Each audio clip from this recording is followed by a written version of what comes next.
The young judge's voice cut through the crowded courtroom like ice. "I said, stand for this court," he barked at the elderly black man in the wheelchair, who sat quietly with his head bowed, both hands gripping the wheels that had carried him. Since Vietnam, the packed gallery shifted uncomfortably, watching as the disabled veteran struggled to explain himself, his voice barely a whisper against the judge's thundering demands. That's when the court clerk's eyes widened at the file. In her hands, her face draining of color as she recognized the name before her. What the judge didn't know was that this humble veteran had saved 47 men in a single night of combat, or that one of those men was now the Chief Justice of the Supreme Court. Could this be the same hero who earned 3 Purple Hearts and the Congressional Medal of Honor in 1968? Subscribe to our channel for more stories that restore faith in humanity and justice. The morning had started like any other for James Williams. At precisely 0500 hours, old habits die hard, he'd wheeled himself to the bathroom of his modest single-story home. The same home he'd bought 47 years ago with his VA loan, back when his legs still carried the weight of his dreams. The mirror reflected a face weathered by time, but eyes that had never lost their quiet intensity. His dress blues hung in the closet, pressed and perfect, though he hadn't worn them in years. The medals, 3 Purple Hearts, the Congressional Medal of Honor, and others that spoke of valor in voices louder than his own, rested in their case on the top shelf. Today wasn't about those honors. Today was about a simple property dispute, a misunderstanding with his neighbor about a fence line that had somehow escalated to this courthouse appearance. His granddaughter Marie had offered to drive him, but he'd declined. Some battles, he'd told her with a gentle smile, a man needs to face alone. She'd inherited his stubborn pride, arguing until he promised to at least call if he needed help. But James Williams hadn't asked for help since that night in '68, and he wasn't about to start now. The courthouse's handicap entrance was blocked by construction, a bitter irony that drew no more than a slight shake of his head. He'd navigated through worse in Vietnam. The old service elevator groaned in protest as he wheeled himself inside, its flickering lights casting shadows that danced like distant firefights in his memory. In his pocket, he carried the property deed, folded and refolded so many times, the creases had become permanent, like the scars on his legs. Beside it, a small photograph, worn smooth at the edges, 47 young men, himself among them, standing proud in formation. Only 46 would return home. The 47th, Timothy Brooks, had died in his arms that night, making him promise to look after the others, a promise that had shaped every decision since. The courthouse corridors were already filling with the day's business. Lawyers in pressed suits hurried past, barely noticing the elderly man in the wheelchair. A young security guard, barely older than James had been in Vietnam, gave him a cursory glance before returning to his phone. Times had changed. Respect, like old soldiers, had faded into the background. His wheels caught on the uneven floor. Tiles as he approached the courtroom. Each bump sent shocks of pain through his legs, phantom limbs remembering jungle paths and battlefield chaos. The pain was an old friend now, a constant reminder of why he'd earned those medals, gathering dust on his shelf. A law clerk held the heavy wooden door open for him, one of the few small kindnesses he'd encounter that morning. The courtroom was already packed, the air heavy with tension and administrative justice. As he positioned himself in the designated space for defendants, his fingers brushed against the folded paper in his pocket, the one document he hadn't planned on needing today, his discharge papers with commendations that could silence any room. But that wasn't who he was anymore. Or rather, it wasn't who he chose to be. James Williams had learned long ago that true strength lay not in demanding respect, but in carrying on with dignity when it was denied. Still, as he settled into position and watched the young judge enter the courtroom, something stirred in his chest, a familiar tension, like the calm before a firefight. He touched the wheels of his chair, feeling the smooth, worn metal beneath his calloused hands. the same hands that had once carried wounded men through mortar fire, that had dug trenches and fired rifles and saluted fallen brothers, now rested quietly in his lap. Some battles are fought with weapons, he thought, others with patience. Nobody in the crowded courtroom could have guessed that this unassuming elderly man in a wheelchair was about to teach them all a lesson about honor that would echo through these halls for years to come. Judge Michael Cooper straightened his bow tie in his chamber's mirror, a morning ritual as precisely executed as his courtroom procedures. At 38, he was the youngest judge ever appointed to this district court, a fact he wore like armor, against the whispers of nepotism and privilege that occasionally echoed through the courthouse halls. His father's portrait sat on his desk, retired Judge William Cooper, who'd never quite achieved his own dreams of military service due to a heart condition. The elder Cooper had channeled that disappointment into pushing his son toward legal excellence, drilling into him the importance of order, discipline, and unwavering standards.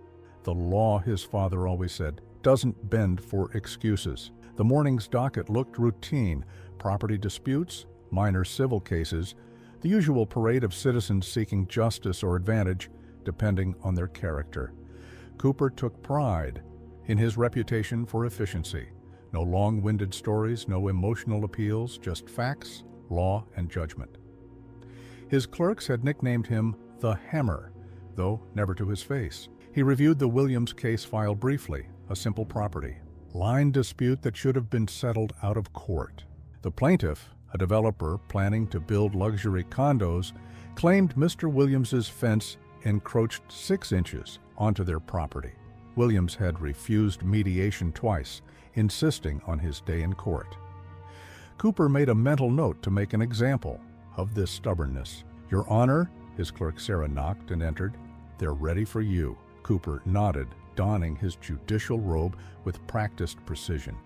He'd earned this robe, earned every thread through countless late nights at law, school, through clerkships and career sacrifices. His father had presented it to him at his investiture ceremony, the old man's hands trembling with pride or perhaps early Parkinson's. They'd never discussed which. The walk to his courtroom was exactly 42 steps. He counted them each. Morning, a private ritual that centered him before facing the day's cases. The heavy wooden doors bore the weight of legal tradition, and as they opened before him, the familiar call of "all rise" sent the gallery to their feet. All except one. Cooper's jaw tightened at the sight of the elderly black man in the wheelchair. Head bowed, making no attempt to stand. He'd seen this before: citizens who thought their circumstances entitled them to special treatment, who expected the law to bend around their situations. His father's voice echoed in his mind. "Standards exist for a reason, son." The clerk began reading the case number, but Cooper's attention remained fixed on the seated figure.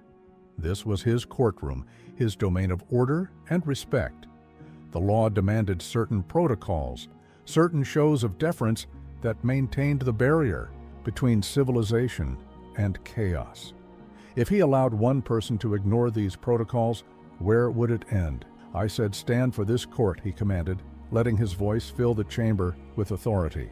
The gallery's discomfort was palpable, but Cooper held firm. Respect for the court wasn't optional, wasn't subject to negotiation or excuse. In that moment, as the wheelchair-bound veteran struggled to explain himself, Judge Michael Cooper felt the familiar satisfaction of maintaining order.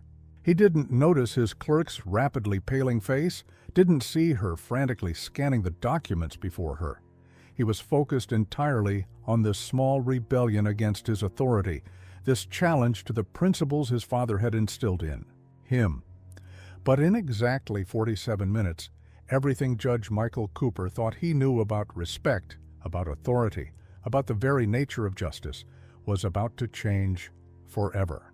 The comfortable world of absolute certainty he'd built around himself was about to shatter, and from those fragments would emerge a lesson his father had never managed to teach him: that true justice sometimes requires the law to rise and meet a man where he stands. Vietnam, 1968. The air hung thick with monsoon rain and gunpowder as Sergeant James Williams led his unit through the jungle darkness.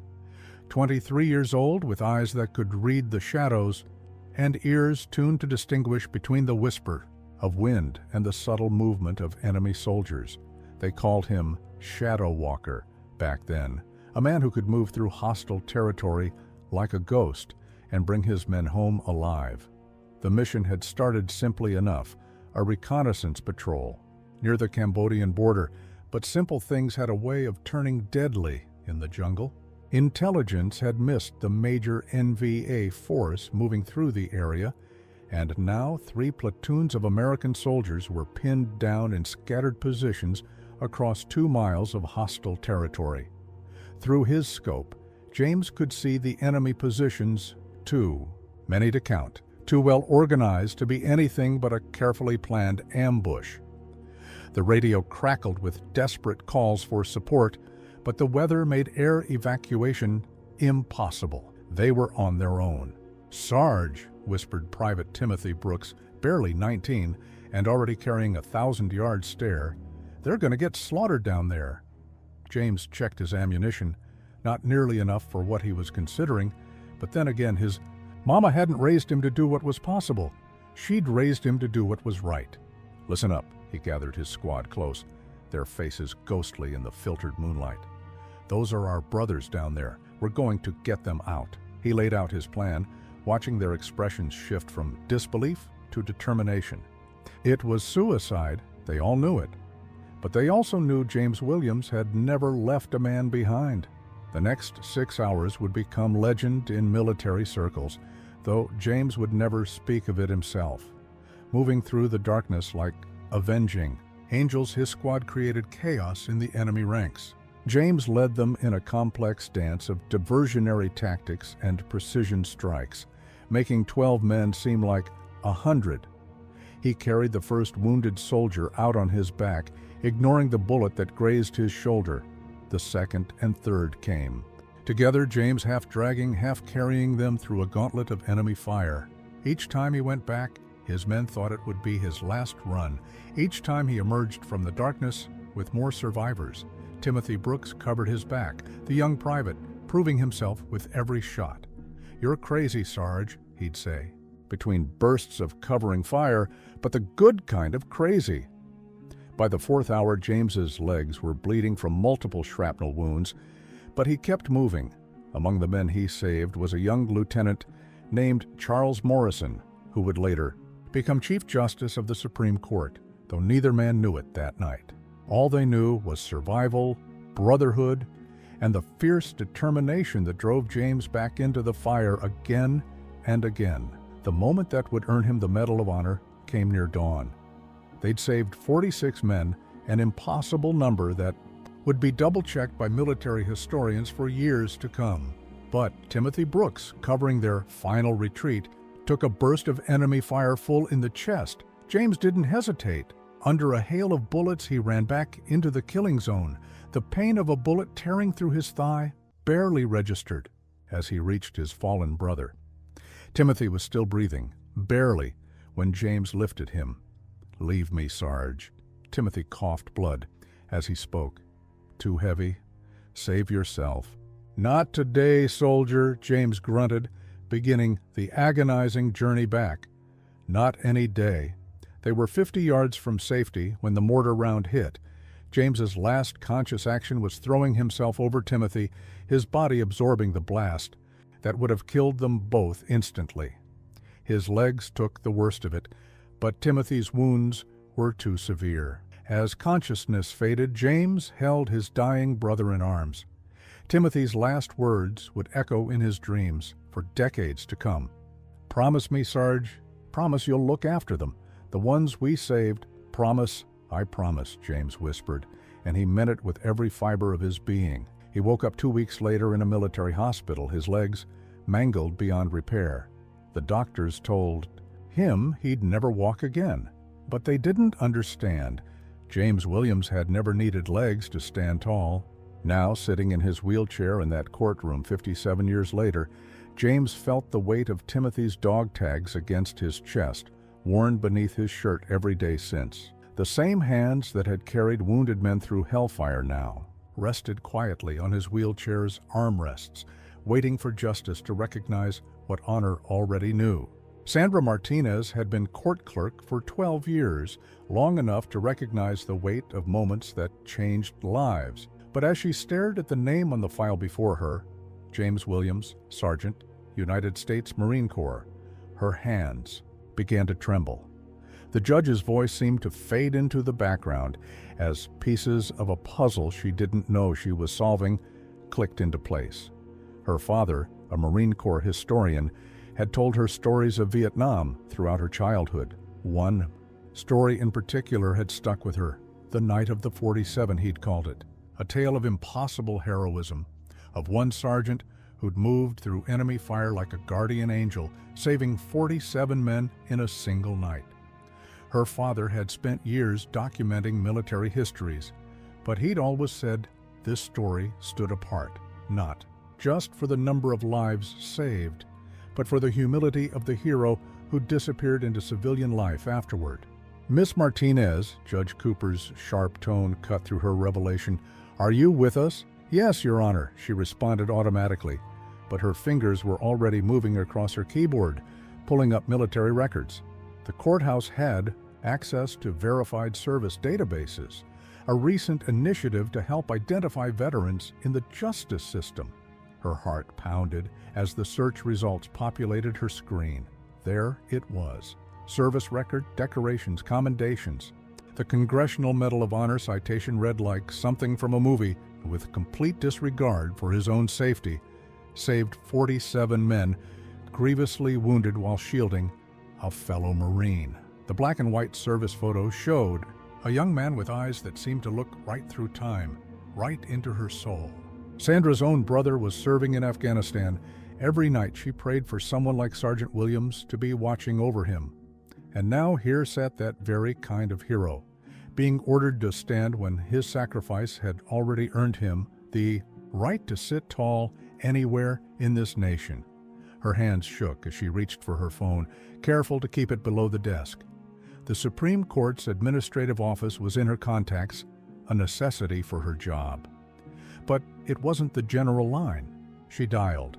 3 months ago, she'd helped coordinate a judicial conference, and Chief Justice Morrison's clerk had given her his private office number for emergencies only.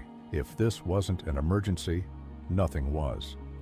Chief Justice Morrison's office, a crisp voice answered. "This is Sandra Martinez from Judge Cooper's court," she whispered, cupping her hand around the phone. "I need to speak to the Chief Justice immediately. It's about Sergeant James Williams." A pause. "The Chief Justice is in conference and cannot be—" "Please," Sandra interrupted, her voice urgent but quiet. "Tell him it's about the night of the 47. The line went silent for a moment. Then, "Hold, please." While she waited, Sandra watched James Williams sitting quietly in his wheelchair, dignity radiating from him like heat from a flame. Judge Cooper was still speaking, his words dripping with condescension, about respect for the court. The irony made her stomach turn.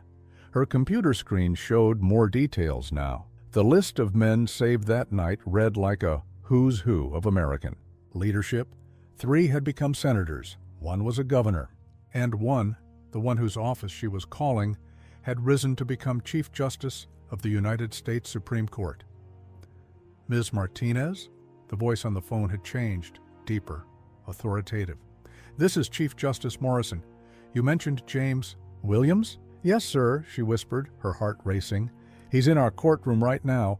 Judge Cooper is—" She hesitated, then pushed forward. "Sir, he's demanding that Sergeant Williams stand for the court. He doesn't know who he is." The silence that followed felt heavy, with history. When the Chief Justice spoke again, his voice carried the weight of decades. "Is he still in that wheelchair?" "Yes, sir, the same one from Vietnam." "His legs?" "Never recovered, sir."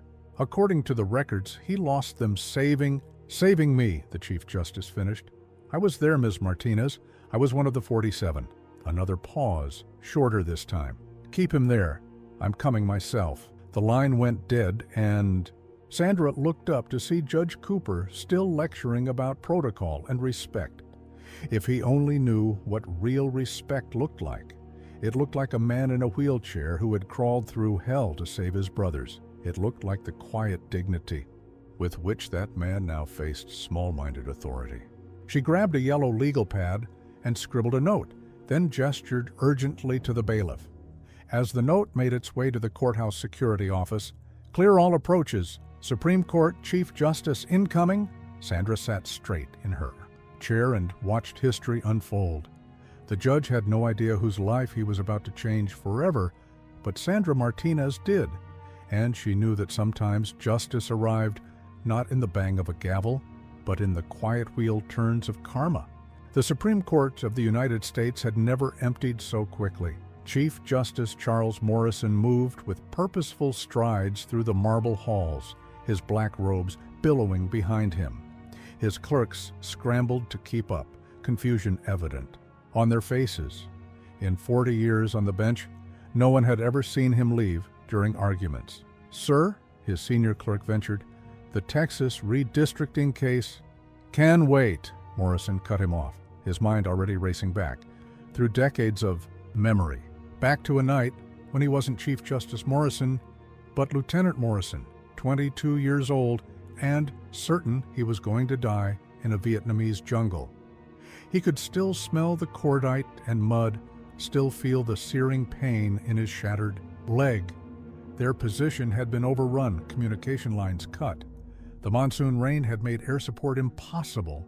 He'd been preparing to order his men to fix bayonets for a final stand, when the first explosion lit up the enemy's flank. Like an avenging angel, Sergeant Williams had appeared out of the darkness. "Come with me if you want to live," he'd said. And despite the agony in his leg, Morrison had never felt safer than in that moment. There was something in Williams's eyes, a certainty, a resolve that defied the chaos around them. The helicopter that finally evacuated them 3 hours later had been full of similar stories. Each survivor had their own moment with Williams. The private he'd carried through sniper fire, the radio man he'd dug out of a collapsed bunker, the medic he'd shielded from a grenade blast. 47 men, each owing their life to one Marine, who refused to accept the impossible. They'd made a pact in that hospital in Saigon, all 47 of them. The doctors said Williams would never walk again, but they swore to stand for him whenever he needed them. Over the years, they'd kept loose tabs on each other. 3 had become senators, 1 a governor. Others had built businesses, raised families, served their communities. All of them carried the memory of that night, of the man who'd given his leg so they could walk free. "Get me Capitol Police escort," Morrison barked at his clerk, "and call ahead to the courthouse. I want that judge's full name and background on my desk by the time I arrive." His security detail was already moving, clearing routes through D.C. traffic. Morrison's mind raced with memories. Williams pulling him from the kill zone, improvising a tourniquet that saved his leg, whispering encouragement as they crawled through enemy lines. "Your Honor," his clerk's voice pulled him back to the present. "Judge Cooper's file, sir." She held out a tablet, her hand trembling slightly. Morrison scanned it quickly. Michael Cooper, youngest judge ever appointed to his district, known for strict adherence to protocol, son of William Cooper. And there it was. The connection that made Morrison's jaw clench. William Cooper, the retired judge who'd been rejected from military service due to a heart condition, a man who'd spent his career overcompensating, drilling his son with rigid principles about respect and authority. "Sir," his security chief interrupted, "the other survivors are being notified. Senator Thompson is already en route from the Hill. Governors, Richards is ordering his state plane readied." Morrison nodded. The band of brothers was mobilizing one last time. In the years since Vietnam, they'd risen to positions of power and influence, but none of them had forgotten their debt. They'd sworn an oath in that Saigon hospital. If Williams ever needed them, they would come. Distance, politics, circumstance, none of it mattered. "You don't forget the man who carried you through hell." His phone buzzed, a message from Senator Thompson. "Is it really him?" Morrison typed back one word, "Yes." The responses began flooding in from the others. On my way. Count me in. Tell him to hold on. 47 men, now gray and weathered, dropping everything to honor a 50-year-old promise. The chief? Just as his motorcade screamed through downtown Washington, lights flashing. Morrison sat in the back, fingering the worn Marine Corps medallion he'd carried since that night. Williams had pressed it into his hand before the medics separated them, making him promise to carry it until they met again. 5 minutes out, sir, his driver called. Morrison straightened his robes. Williams had given up his legs, saving them that night. The least they could do was show this small-minded judge what real justice looked like. Sometimes, he reflected, the law needed to be reminded of its purpose, not to demand blind obedience, but to protect the dignity of those who'd already sacrificed. Everything for something greater than themselves. Semper Fi, old friend, he whispered, touching the medallion one last time. We're coming. James Williams could have ended this circus with a single document. The Medal of Honor citation sat in his breast pocket, folded beside Timothy Brooks's dog tags. One flash of that paper, and the judge's arrogance would crumble. The courtroom's indifference would transform to reverence. But that wasn't his way. Never had been.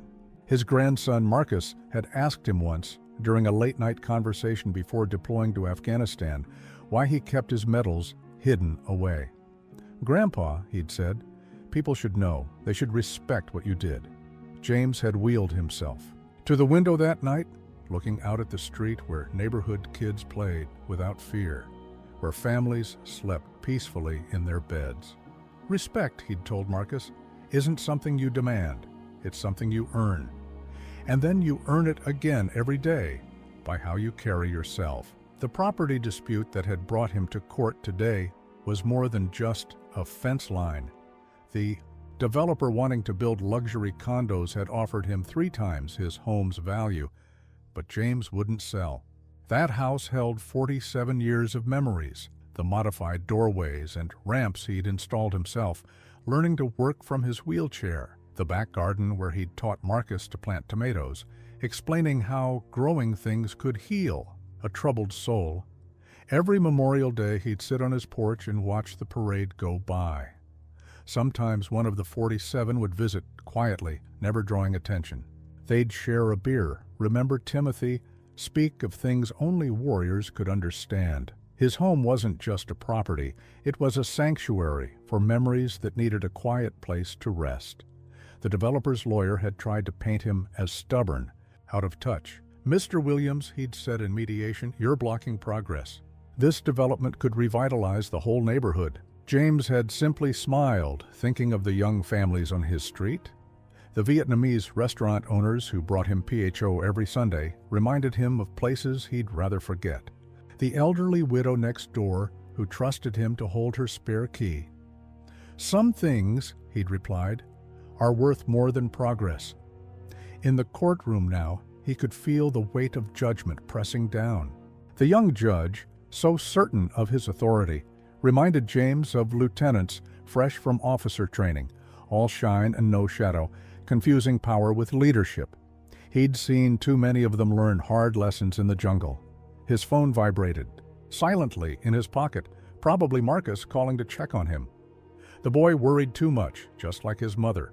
James's daughter Rachel had begged him to let her handle the legal issues, but he'd insisted on facing this himself. Sometimes, he'd told her, a man needs to stand his ground, even if he can't stand. The irony of that statement wasn't lost on him now, as Judge Cooper continued his lecture about standing for the court. James could have mentioned that he'd stood for something far greater than protocol, stood until his legs were literally blown out from under him. Could have spoken of nights when he'd dragged himself through mud and blood to save others who couldn't stand. Could have shown them all what real standing meant. But James Williams had learned long ago that true strength whispers, it doesn't shout. He'd carried that lesson from the jungles of Vietnam to the quiet streets of his neighborhood. Every time he mentored troubled youth at the VA center, every time he listened to young soldiers struggling with their own demons, Every time he rolled up to a new veteran's house with a casserole and an understanding ear, he was standing tall in the ways that mattered. The judge's voice droned on about respect for institutions, about maintaining order. James almost smiled, thinking of real disorder, of chaos and courage, of brothers carrying brothers through darkness. He thought of Timothy Brooks's last words, "Promise you'll look after them." He'd kept that promise not by trading on his heroism, but by living it quietly, daily, in ways that would never make headlines or earn medals. His grandson Marcus had shipped out 3 months ago carrying his own set of dog tags and dreams. The night before deployment, he'd asked James one last time why he didn't use his status as a Medal of Honor recipient to fight the developer. James had wheeled them both out to the garden, where the evening light painted everything in shades of gold. "Power isn't in what people know about you," he'd said, pointing to a weathered oak tree he'd planted decades ago. "It's in what you know about yourself. That tree doesn't need to tell anyone it's strong. It just keeps growing, keeps providing shade, keeps standing tall through every storm." Sometimes the quietest men carry the loudest stories. As James sat in his wheelchair, facing down the judge's demands with the same quiet dignity he'd carried through half a century, he knew his story was about to get a little louder. But that was all right. Some lessons needed to be taught, even to those who thought they already knew everything about standing tall. The moment Sandra Martinez's call reached the Supreme Court, it triggered a cascade of events that rippled through Washington's corridors of power like a stone dropped in still water. Within minutes, the secure phone lines between government offices began humming with urgent communications, each call carrying the same electricity of recognition. James Williams is alive, and he needs us.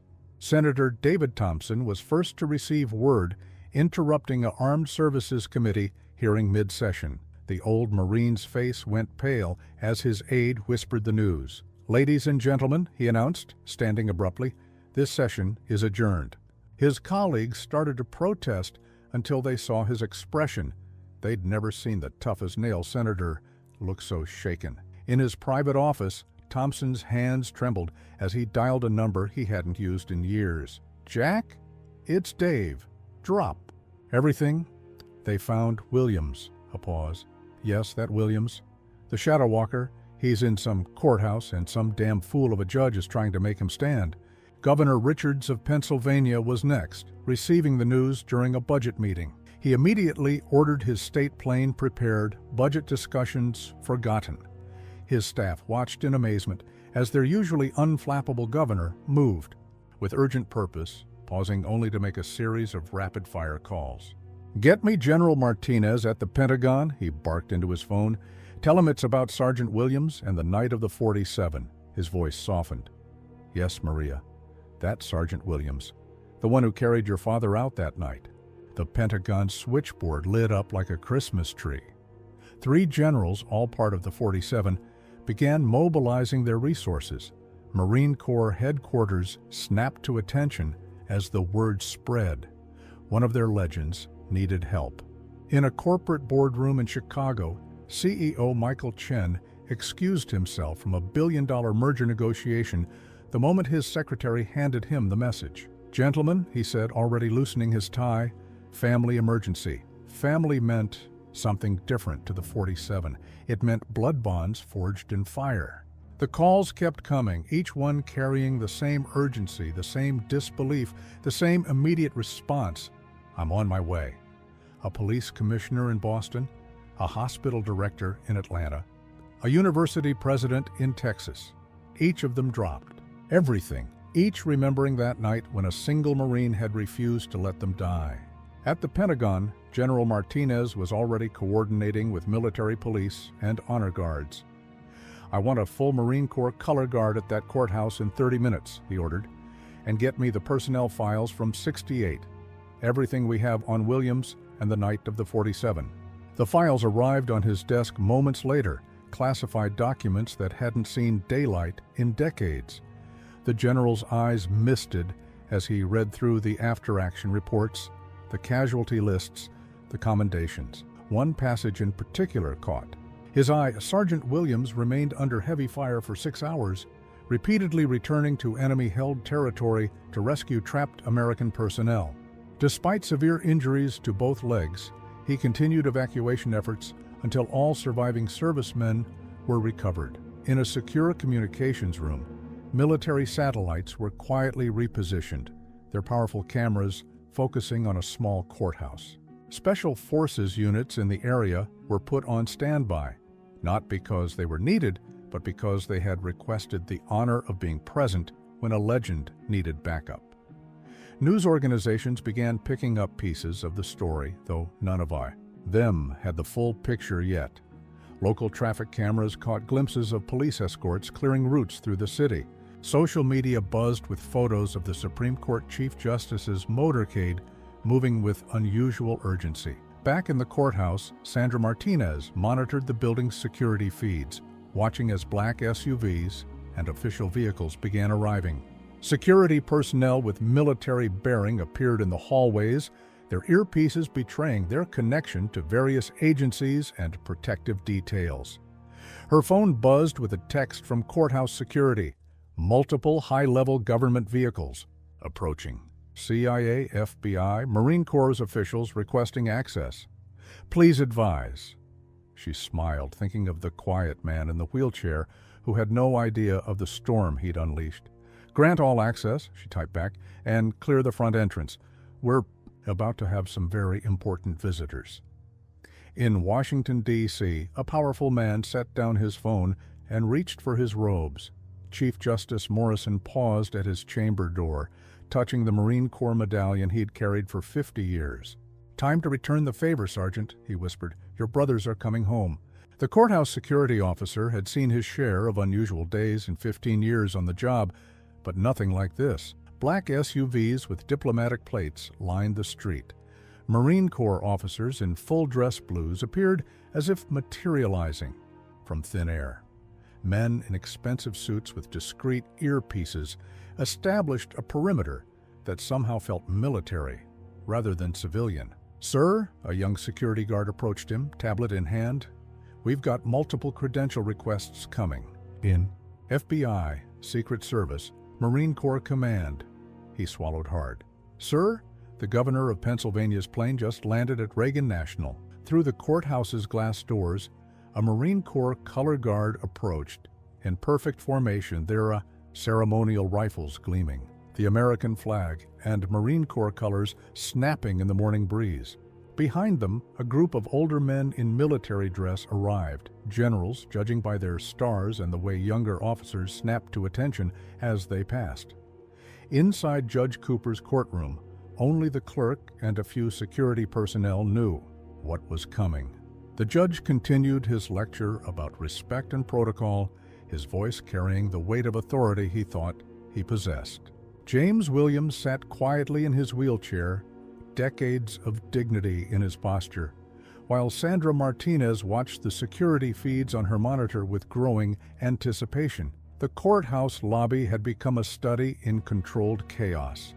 Senator Thompson arrived with his security detail, his aging face set in granite determination. He exchanged quick nods with Governor Richards, who had somehow beaten the traffic from Reagan National in record time. Neither man spoke. They didn't need to. The same fire that had burned in their eyes in 1968 was back. Senator, a Marine Corps general approached, his chest heavy with ribbons. Honor Guard is in position. We've got crowds forming outside. Word's getting out. He glanced at his phone. Sir, media vehicles are starting to arrive. Thompson nodded grimly. Keep them back. Williams wouldn't want a circus. He turned to the governor. You remember that night, Rich? How he kept coming back for more of us, even after taking that hit to his leg. Never seen anything like it, Richards replied softly. Never will, again. More of the 47 arrived by the minute. Michael Chen, the CEO, still in his business suit but wearing his old Marine Corps pin on his lapel. Dr. James Martinez, the hospital director, who had been a young medic that night. Each arrival carried the same look of fierce determination, the same sense of a debt finally coming due. Outside, the crowd grew as word spread through social media. Veterans began appearing, drawn by some unspoken call. They formed their own perimeter behind the police barricades, standing at ease but ready. Some wore bits of old uniforms, others just veteran caps or pins, but all understood that something extraordinary was unfolding. In a quiet corner of the lobby, an elderly Vietnamese couple who owned the local PHO restaurant arrived with their son, a Marine Corps major. Sergeant Williams, the wife explained to security, tears in her eyes, he eat at our restaurant every Sunday. Never knew he was hero. Just quiet man who understand our language, always kind. The major translated for his parents, then added, "Sir, request permission to join the honor guard. Sergeant Williams saved my father's interpreter in '68. I wouldn't exist if not for him." Sandra Martinez's computer chirped with an urgent message. The Chief Justice's motorcade was 5 minutes out. She glanced at the security feeds showing. The lobby, now filled with distinguished men and women who had once been terrified young soldiers in a jungle half a world away. They stood together, ranks and titles forgotten, united by a debt of honor 50 years in the paying. Through the courtroom's heavy doors, they could hear Judge Cooper's voice rising in frustration at Williams's continued defiance. The gathered veterans exchanged dark looks. Many had faced enemy fire with less anger than they felt, hearing that pompous voice demand respect from a man who had earned it with his blood. A whisper passed through the crowd. Chief Justice is here, the Supreme.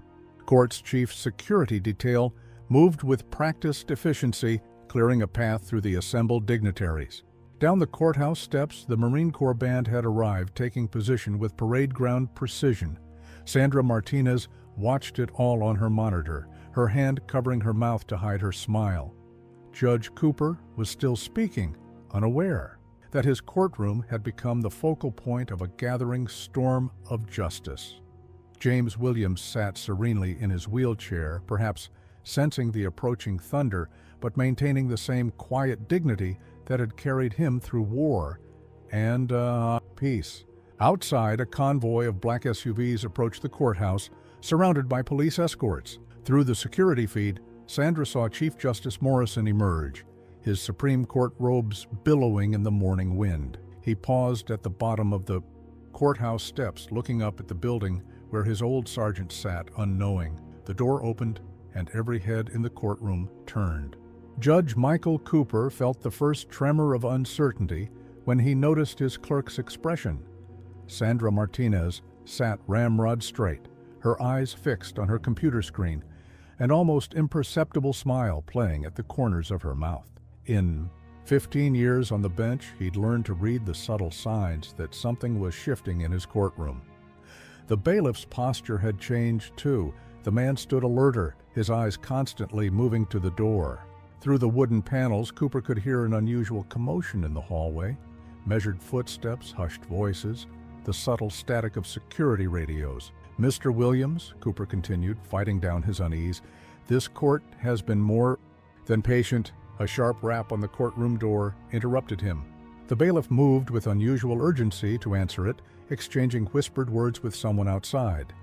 When he turned back, his face had gone pale. "Your Honor," the bailiff's voice cracked slightly, "there are some people here who need to enter the courtroom." "We are in the middle of proceedings," Cooper began, but the words died in his throat as the door swung open. The first man through the door wore the uniform of a Marine Corps general, his chest heavy with ribbons and medals. Behind him came another general, then a third. They moved with military precision to flank the doorway, their faces set in expressions that made Cooper's authority feel suddenly brittle. And a United States senator followed, then a governor. Cooper recognized them from the news. More men and women filed in silently. CEOs, political figures, military officers. They moved with the quiet coordination of people used to command, taking positions around the courtroom's perimeter. James Williams hadn't turned to look. He sat as he had throughout the proceedings, calm and dignified in his wheelchair, though something in his posture suggested he knew exactly what was happening. The gallery had gone deathly quiet. Cooper's mouth felt dry as he watched more distinguished figures enter his courtroom. Each newcomer's eyes found Williams first, then turned to Cooper with an expression that made him want to shrink behind his bench. "Your Honor," Sandra Martinez's voice cut through the silence. "The Chief Justice of the United States Supreme Court requests entry to this court." Cooper's world tilted sideways.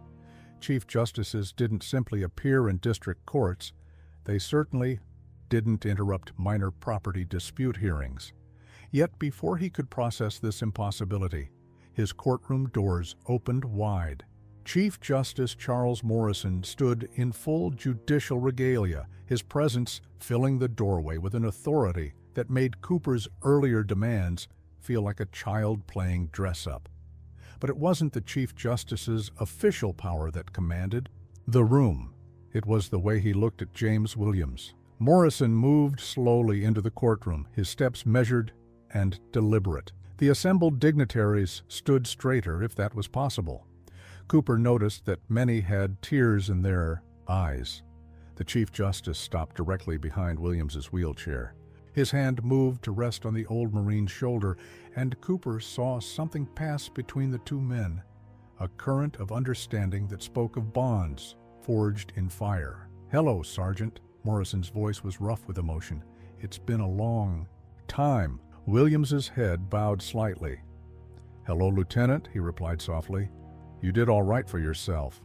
A chuckle rippled through the gathered crowd, a sound filled with memory and respect. Cooper noticed that every military officer present had moved to stand at attention, their eyes fixed on the man in the wheelchair. "Your Honor," Morrison addressed Cooper, though his hand remained on Williams's shoulder, "I believe you were discussing the matter of standing for this court?" The question carried weight far beyond its simple words. Cooper felt sweat bead on his forehead. The room seemed to hold its breath, waiting for his response. Through the open doorway, he could see more. Uniforms in the hallway, more faces watching with barely contained emotion. Cooper began, but for the first time in his career, he had no words. "Because if standing is the issue," Morrison continued, his voice carrying to every corner of the hushed room, "I should inform you that on the night of April 17th, 1968, this man stood against an enemy battalion. He stood through bullets and mortar fire. He stood until his legs were literally shot out from under him." The Chief Justice's voice grew stronger. "And even then, he kept standing for duty, for honor, for the lives of 47 men who owed him everything." The door opened again, and a Marine Corps color guard entered with ceremonial precision. The American flag and Marine Corps colors held high. They moved to position themselves behind Williams's wheelchair, creating a backdrop of power and tradition that transformed the simple courtroom into something approaching hallowed ground. "Now then," Morrison's tone shifted, becoming both softer and more formidable. "Shall we discuss what it truly means to stand for something, Judge Cooper?" The courtroom had transformed from a place of law into a chamber of living history. Chief Justice Morrison moved to face James Williams, and for a moment, the years seemed to fall away. They were no longer an elderly veteran and the nation's highest judicial officer. They were a wounded lieutenant and his savior, meeting again in the shadow of memory. "Permission to approach the defendant, Your Honor?" Morrison directed the question at Cooper, though his eyes never left Williams. The formality carried a sharp edge of irony that made several of the assembled veterans smile grimly. Cooper could only nod, his earlier certainty crumbling under the weight of unfolding events. Morrison reached into his robe and withdrew a worn Marine Corps medallion, holding it up so it caught the fluorescent light. "You told me to keep this until we met again, Sergeant. I've carried it every day since." Williams looked at the medallion, then up at the Chief Justice. "You were just a kid back then, Lieutenant, barely old enough to shave." 22, Morrison nodded. "Lying in that jungle with a shattered leg, thinking I'd never see 23. His voice carried across the silent courtroom. Until a shadow moved through the darkness, and the most incredible Marine I'd ever met appeared out of nowhere. Senator Thompson stepped forward, his own voice thick with emotion. "Tell them, Charles. Tell them what he did that night." Morrison turned to address the court, though his hand remained on Williams's shoulder. We were pinned down, scattered across 2 miles of hostile territory. No air support, no reinforcements, just darkness and enemy fire and the certainty of death. He paused, gathering himself. Then this man, this extraordinary warrior, led 12 Marines through hell itself to save us. 47 times he went back, Governor Richards added from his position near the wall. 47 times he crossed through enemy fire. Even after taking multiple wounds, even after his legs were— "Third run," Williams interrupted quietly. "Caught a burst of AK fire in the right thigh. 5th run, mortar fragments in the left. 7th run," he shrugged. "Well, by then I'd stopped counting. But we counted," Morrison's voice grew stronger. "We counted every time you appeared out of that darkness, carrying another wounded Marine, leading another lost soul to safety. We counted when you took that final blast, shielding Private Brooks with your own body." At the mention of Timothy Brooks, Williams's stoic expression cracked slightly. Morrison noticed and squeezed his shoulder. "He died in my arms," Williams said softly. "Made me promise to look after the ones we saved." He looked up at Morrison. "Seems like you all did all right without my looking after." "Because you gave us the chance," Morrison replied. 3 senators, 1 governor, generals, CEOs, doctors, teachers, 47 men who came home and built lives, raised families, served their country in new ways. All because 1 Marine refused to leave anyone behind. The Chief Justice turned to Judge Cooper, his expression hardening. "So when you speak of standing for this court, Your Honor, understand this. Every step I've taken since 1968 has been on legs that James Williams saved. Every time I've risen in the Supreme Court, I've risen because of his sacrifice." As if on cue, the assembled veterans moved forward as one. Generals removed their stars, senators took off their lapel pins, the governor unpinned his state flag emblem. One by one they approached Williams, laying their symbols of office and achievement on the table before him. "Everything we've achieved," Morrison continued, "every life we've touched, every contribution we've made to this nation, it all traces back to one night in Vietnam and 1 Marine who redefined what it means to stand for something." Williams looked at the growing collection of pins and medals before him, his expression unchanged, but his eyes glistening. "You all had it in you," he said quietly. "I just helped you live long enough to prove it." "No, Sergeant," Morrison shook his head. "You proved something that night. You proved that true strength isn't in standing up to receive honors, it's in standing up for others. It's in rising again and again, no matter the cost, because lives depend on you." He turned to Cooper. "It's in sitting quietly in a wheelchair, facing small-minded authority with the same dignity you showed under enemy fire." For the first time in 40 years, the 2 men who survived that night stood face to face, one standing tall in his judicial robes, the other sitting tall in his wheelchair. But to everyone in that courtroom it was clear who towered over whom. Chief Justice Morrison stood before the court, his judicial authority set aside for the role of witness to history. His voice took on a different timbre as he began to speak, transforming the fluorescent-lit courtroom into the dark jungle of 1968, April 17, 1968. The monsoon had been pounding us for 3 days straight. Our intel had missed a major NVA force moving through the area, and suddenly 3 platoons of American Marines found themselves scattered and surrounded. I was a lieutenant, separated from most of my men, trying to coordinate a defense with a leg that had taken enemy fire. He closed his eyes, the memories sharp and clear despite the decades. The radio was useless. Cloud cover made air support impossible. We could hear enemy movements all around us, getting closer. I had 18 men with me, most of them wounded. We were running low on ammunition, and I was preparing to order a final stand. Senator Thompson stepped forward. "Tell them about how he came, Charles. Tell them what we saw." Morrison nodded, his hand unconsciously touching the Marine Corps medallion. The first sign was the explosion on our left flank. Perfect placement. It scattered an enemy unit that had been maneuvering to overrun our position.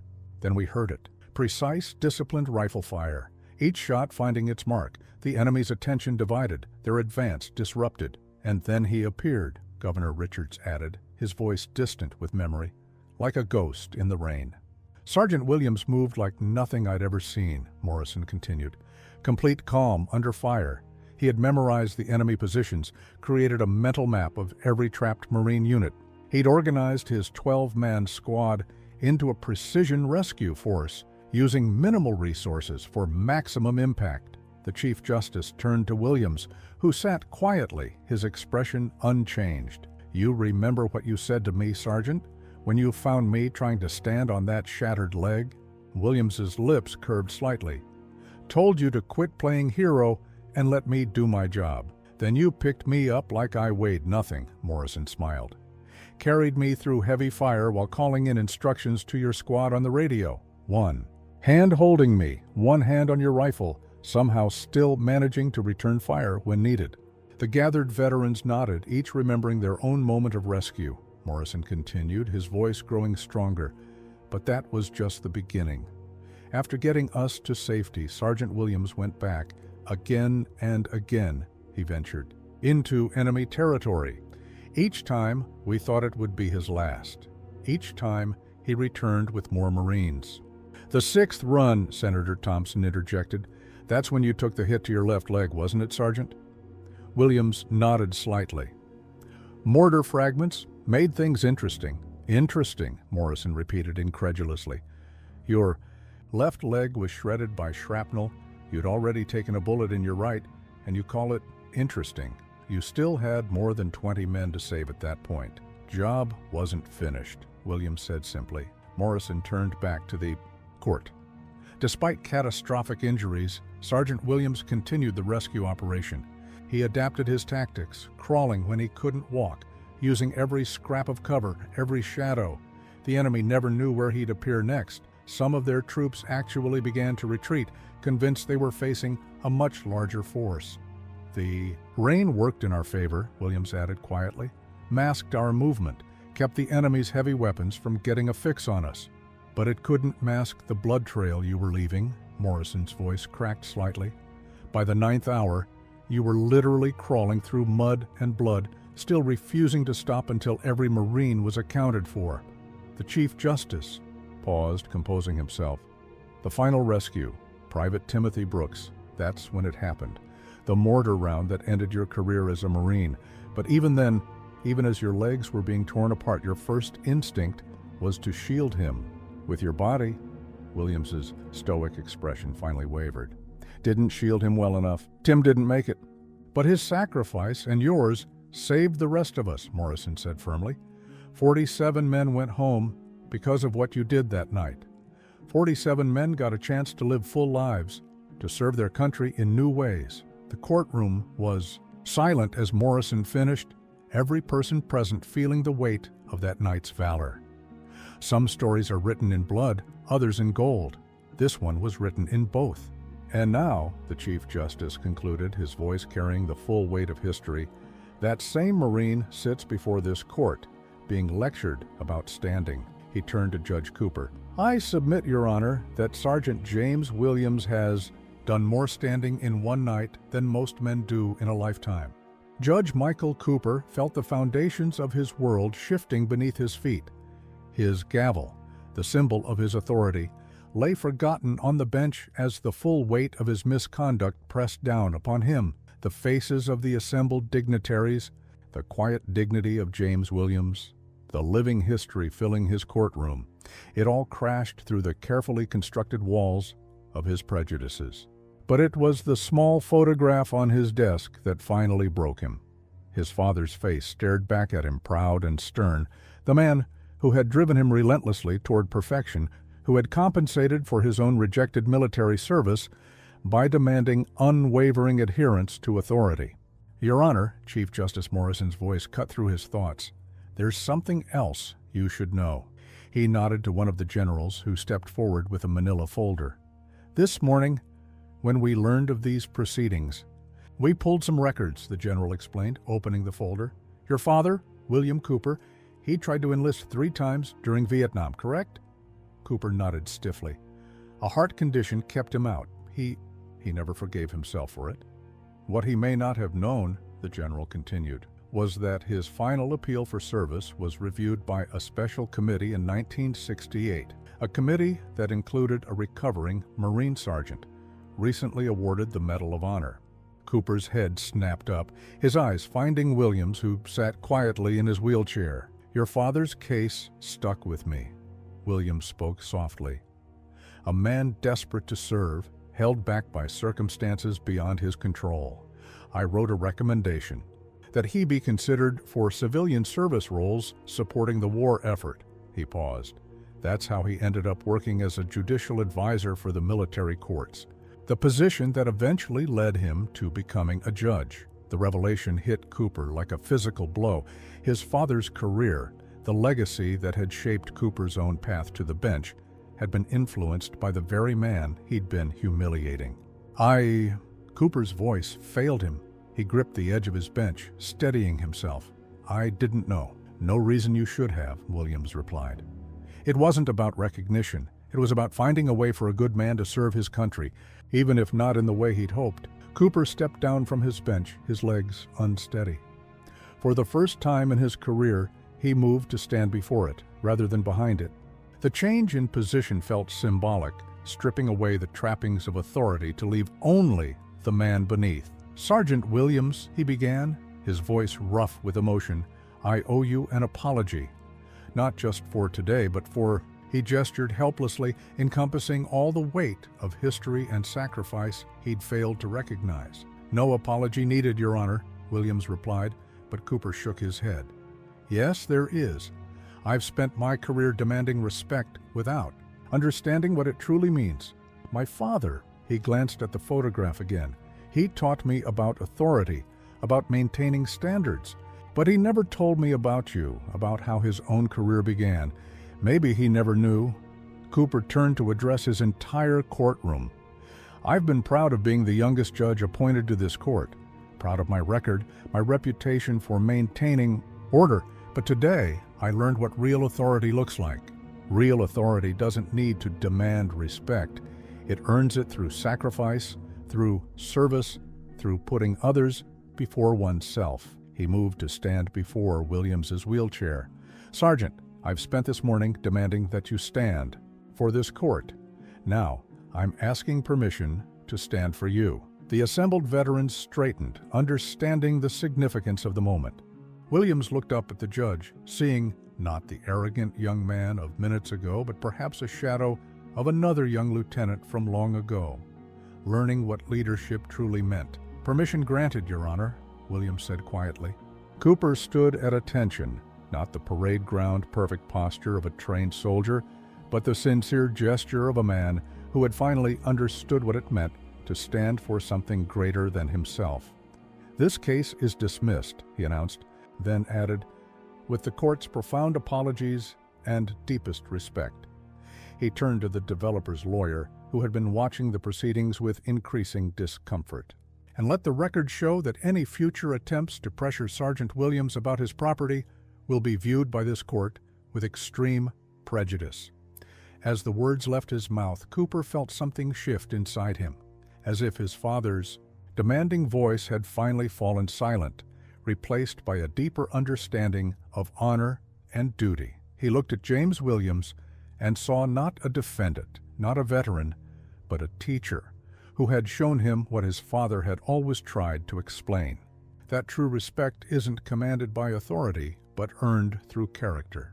The Marine Honor Guard moved with precision, forming an aisle from James Williams's wheelchair to the courtroom doors. Outside, the sound of the Marine Corps band swelled, the notes of the Marines' hymn floating through the halls of justice.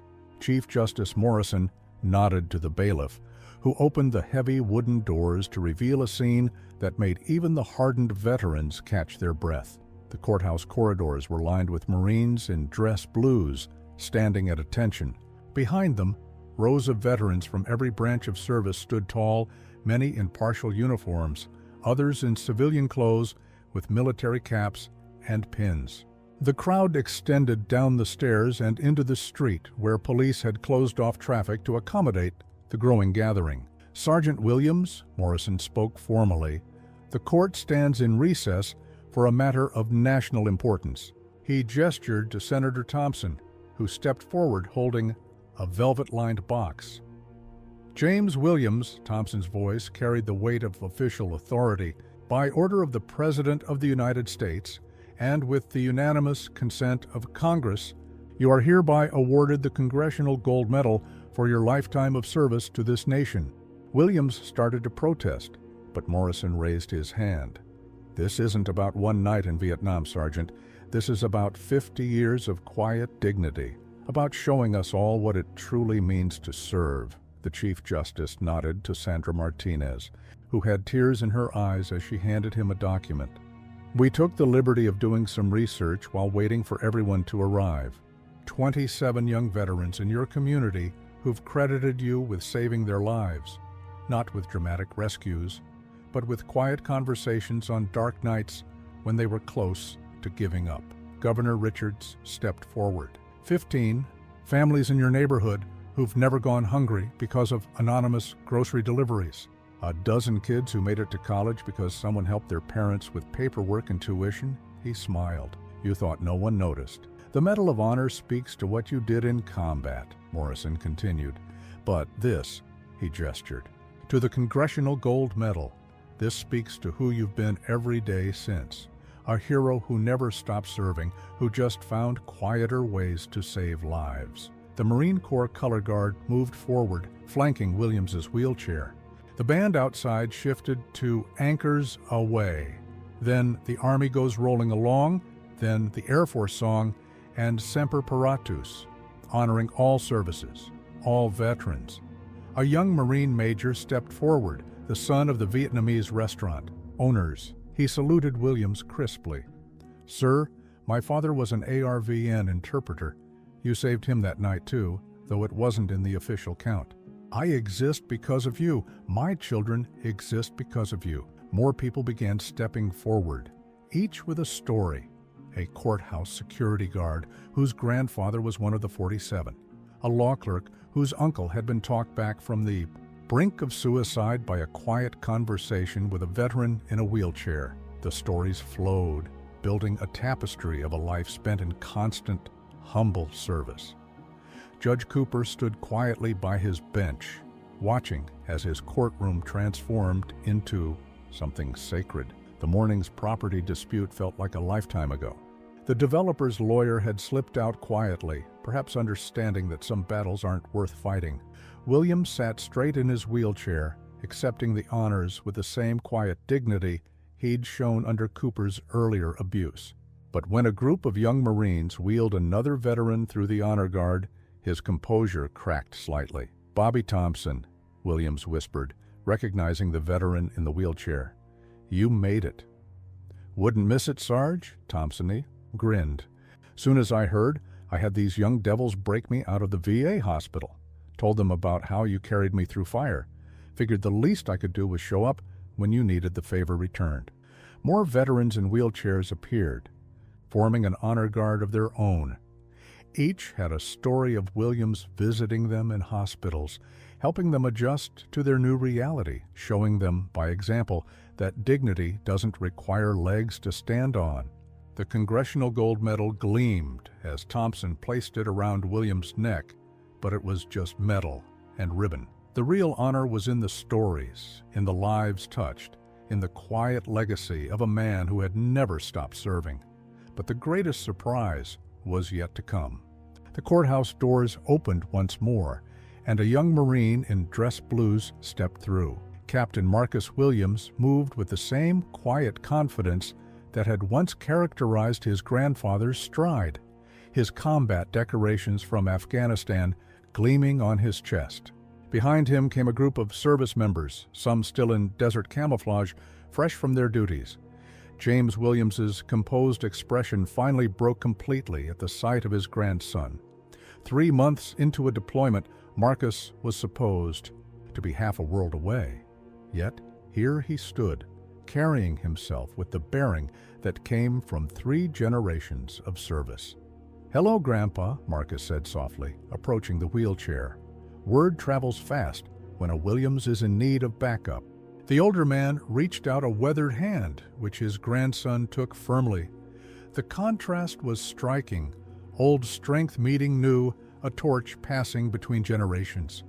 The assembled veterans watched with knowing eyes, seeing in this moment the continuation of a legacy. Your commanding officer, James began, gave me immediate leave when he heard your name, Marcus finished. Turns out he's the son of one of your 47. Said he owed his existence to you, he straightened, addressing the courtroom. But that's not the only reason I'm here. There's something you need to know, Grandpa. Marcus turned to Chief Justice Morrison, who nodded permission. The young captain faced the gathered crowd, his voice strong and clear. 3 months ago, our unit was pinned down in a valley outside Kandahar. Bad intel, worse weather, no air support. The words echoed his grandfather's story from decades before. We had wounded men, low ammunition, and enemy forces closing in. The situation was, he paused, choosing his words carefully, familiar to anyone who knows the story of the night of the 47.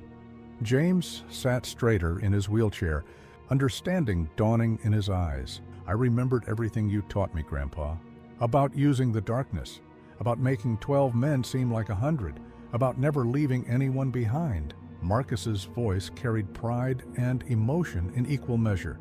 We got everyone out. 23 wounded men, all alive today because of lessons you taught me in that garden behind your house. The young Marine turned to address Judge Cooper directly. You asked my grandfather to stand for this court, but he's been standing for all of us, teaching us, guiding us, showing us what real strength looks like.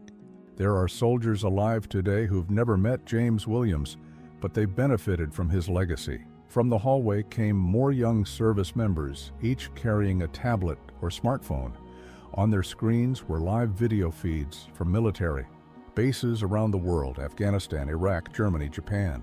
In each feed, service members stood at attention, rendering honors to the man in the wheelchair. The story of the night of the 47 is taught in military academies now, Marcus continued. Not just the tactics, but the spirit behind them. The unwavering determination to bring everyone home. The understanding that real courage isn't about medals or recognition. It's about doing what's right every single time, no matter the cost. A young Army lieutenant stepped forward from the group. Sergeant Williams, my grandmother was a nurse at the hospital where they brought you after that night. She told me how you encouraged other wounded veterans even while fighting through your own recovery. That inspiration led me to serve. More young officers and enlisted personnel stepped forward, each with a connection to share. The son of a veteran Williams had counseled through PTSD, the daughter of a Marine he'd mentored, a third-generation service member whose grandfather had been one of the 47. This is your real legacy, Grandpa, Marcus said softly. Not just the lives you saved that night, but the lives you've touched every day since. The lessons you've passed down, the example you've set, the quiet strength you've shown. James Williams looked at his grandson, seeing in him the same fire that had driven his own actions so many years ago. But where James had been a solitary hero, Marcus represented something greater. The continuation of a tradition of service, honor, and unwavering courage. The Williams name means something in the Corps now, Marcus added. It means you never give up, never leave anyone behind, and never ask for recognition for doing what's right. He smiled. It means you stand for something greater than yourself. Whether you're on your feet or in a wheelchair, one act of justice can ripple through generations. As James Williams sat surrounded by the past he'd saved and the future he'd inspired, that truth had never been more clear. 1 month after the courthouse incident, Judge Michael Cooper stood in his chambers, adjusting his robes before taking the bench. The changes in both the man and his courtroom were subtle but profound. A Medal of Honor citation hung framed on his wall. Not James Williams's, but a replica serving as a daily reminder of true service and sacrifice. The courthouse itself had undergone a transformation. The broken elevator that had challenged Williams was not only repaired, but completely modernized. The handicap entrance, once blocked by construction, now featured a dedicated accessibility plaza, complete with a bronze plaque commemorating all disabled veterans. Cooper's morning routine had changed too. Instead of counting the steps to his courtroom, he now spent time in the lobby, greeting veterans who came for various court business. The courthouse had implemented a new program, his initiative, identifying veterans early in the legal process to ensure they received proper support and resources. Your Honor, Sandra Martinez appeared at his door.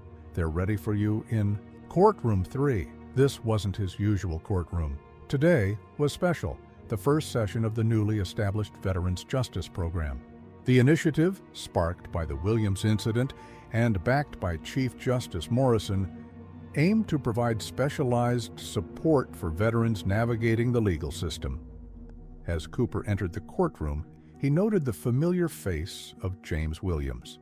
Among the program's civilian advisors, the veteran sat in his wheelchair beside the bench, ready to offer his quiet wisdom to others who might need it. Their relationship had evolved from that confrontational morning into something approaching friendship built on shared understanding and mutual respect. "All rise," the bailiff announced, but Cooper immediately raised his hand. In this courtroom, he declared, "Those who have stood for our nation need not stand again. Please be seated." The gallery, filled with veterans, social workers, and legal professionals, settled into their seats. Cooper noticed Williams's slight nod of approval and felt a warmth of pride he'd never known in his years of rigid authority. "This program," Cooper began, "represents our commitment to understanding that justice wears many faces. Sometimes it carries a gavel, sometimes a rifle, sometimes it moves on two legs, sometimes on wheels. But it always serves with honor." The day's docket was unique. Rather than property disputes or criminal charges, they heard requests for assistance, connected veterans with resources, and worked to prevent legal issues before they escalated. Williams' presence proved invaluable. Veterans instinctively trusted him, opening up about struggles they might have otherwise hidden. During a brief recess, Cooper watched from his chambers as Williams spoke with a young veteran struggling with PTSD. The older man's quiet strength seemed to fill the courtroom, his wheelchair no barrier to the authority he commanded. "Never thought I'd see this," a voice said behind him. Cooper turned to find Chief Justice Morrison standing in his doorway. "Your Honor," Cooper straightened, but Morrison waved off the formality. "The Williams effect," Morrison continued, gesturing to the transformed courthouse. "That's what they're calling it in legal circles. Courts across the country are implementing similar programs. The Senate is considering legislation to make it national policy." Cooper nodded. "All because one man refused to stand when ordered." "No," Morrison corrected gently. "All because one man had been standing all along, in ways we were too blind to see." The afternoon session brought more changes. The developer who had tried to pressure Williams into selling his home now proposed converting several properties into affordable veterans housing instead. Local businesses pledged support for veteran employment programs. A law firm offered pro bono services for veterans in need. Williams listened to it all with his characteristic quiet dignity, offering guidance when asked but never seeking the spotlight. His grandson, Marcus, now stationed at a nearby base, often joined him, the two generations of Williams men showing by example how to serve both in and out of uniform. Cooper's own transformation continued. He'd discovered that true authority came not from demanding respect, but from giving it. His reputation changed from the hammer to something more nuanced, a judge who understood that justice sometimes required flexibility, compassion, and the wisdom to know when rules needed to bend so that honor could stand straight. The day ended with an informal gathering in Cooper's chambers. Williams, Morrison, and Cooper sat together, three men changed by one morning's events. "Sometimes," Williams mused, breaking a comfortable silence. "The greatest victories come long after the battle." Cooper looked at the Medal of Honor citation on his wall, then at the two men before him, one who had earned it, one who had benefited from that earning. He understood now what his father had tried so hard to teach him about service and respect. Sometimes the quietest men carry the loudest stories, and sometimes those stories change not just lives, but entire systems of justice. 1 year to the day after James Williams had been ordered to stand in court, the courthouse plaza was filled again, this time with a very different purpose. Red, white, and blue bunting draped the building's facade. The Marine Corps band stood ready. Hundreds of veterans, officials, and community members gathered for the dedication of the James Williams Veterans Justice Center. The wheelchair-accessible entrance now served as the building's main approach, a deliberate choice that spoke volumes about how things had changed. Above it, a bronze relief depicted a Marine carrying a wounded comrade, inspired by that night in Vietnam, but representing all who served and sacrificed. Judge Cooper stood at the podium, transformed from the man he'd been a year ago.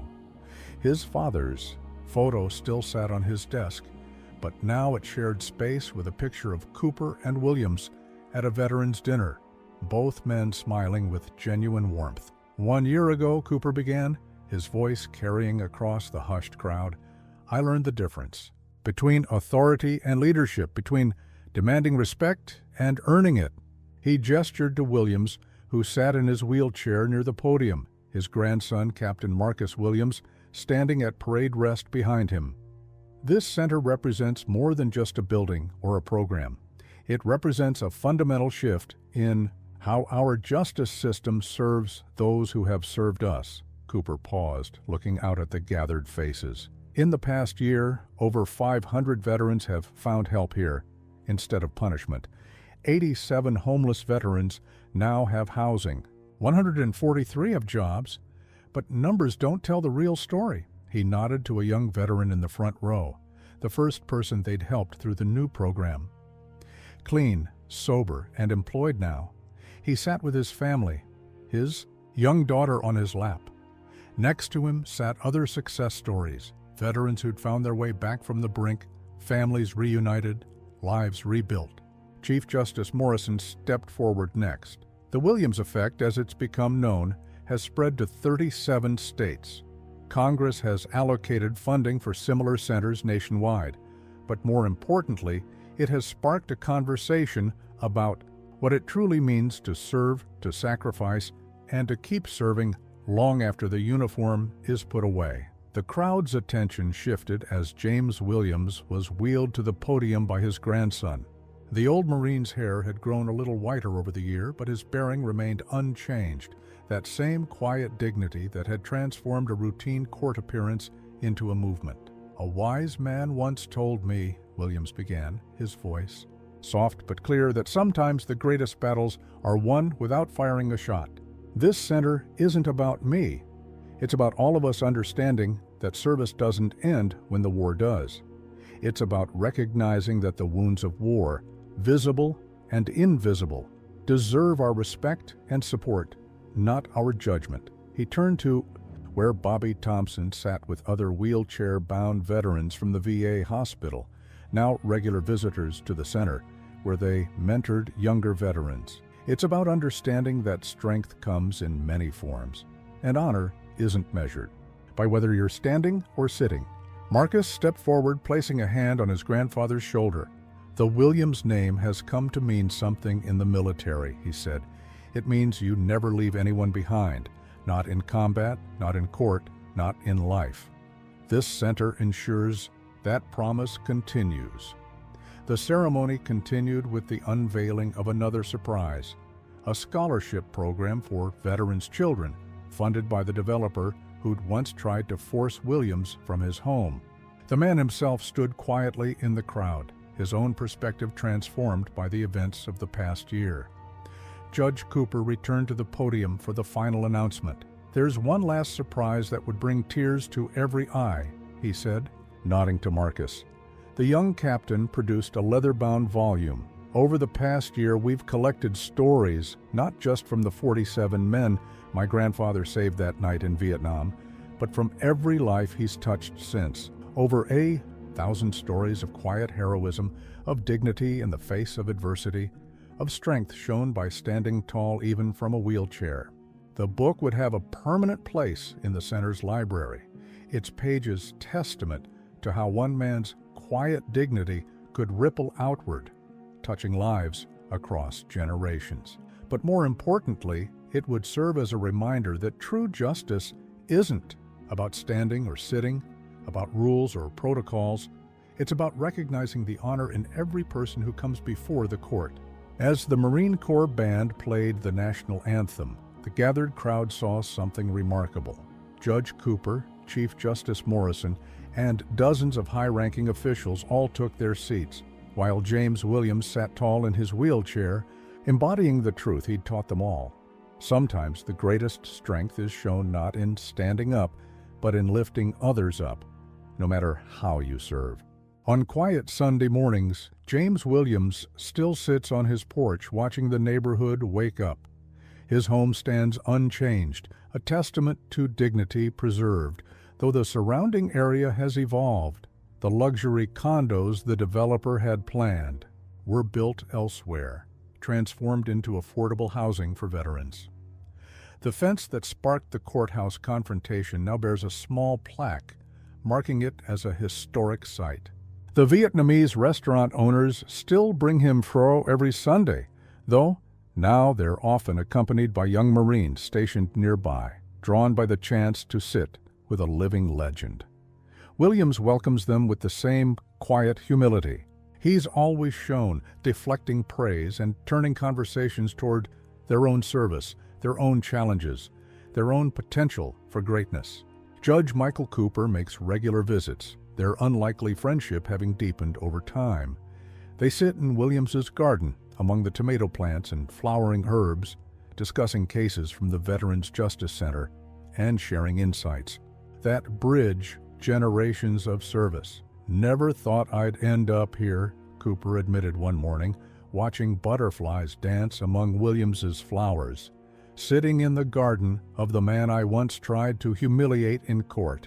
Williams smiled, his weathered hands resting on his wheelchair's arms. "Life has a way of teaching us what we need to learn, Your Honor. Sometimes it just takes a while for the lesson to sink in." The center they built together has become a model for the nation. Veterans who enter its doors find not just justice, but understanding.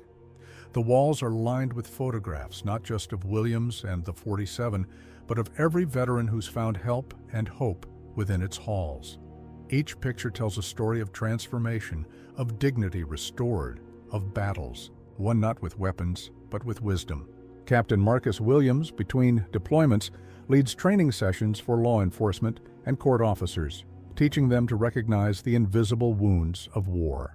His grandfather's story serves as the foundation, but it's the everyday victories, the small moments of understanding and compassion, that truly drive the message home. The book of collected stories has grown beyond its original binding. New tales are added regularly, not just about James Williams now, but about all those who've learned from his example. A young judge in Texas who wheels himself to the bench, refusing to let paralysis end his service to justice.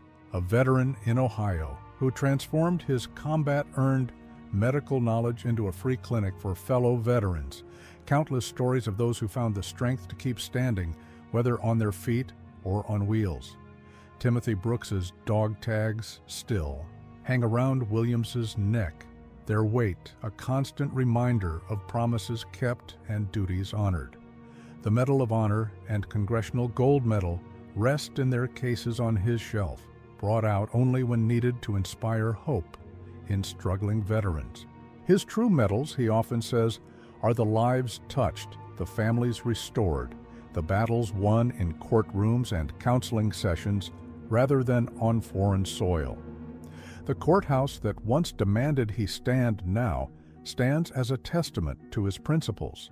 Every morning before sessions begin, Judge Cooper leads new lawyers and court officers through a simple ceremony. They gather before the bronze relief of the Marine carrying his wounded comrade, and Cooper shares the story, not just of that night in Vietnam, but of the morning when Justice learned to see with clearer eyes. Remember, he tells them, the Iapa fight. Next time you see someone in a wheelchair, they might just be carrying the weight of our freedom. The next time you're tempted to judge by appearance, they might just be holding up the sky for others. The next time you think about demanding respect, ask yourself if you've earned it first. James Williams's garden has become a sanctuary for those carrying invisible wounds. Veterans find their way there, drawn by word of mouth and desperate hope. They arrive carrying burdens of trauma, guilt, and loss.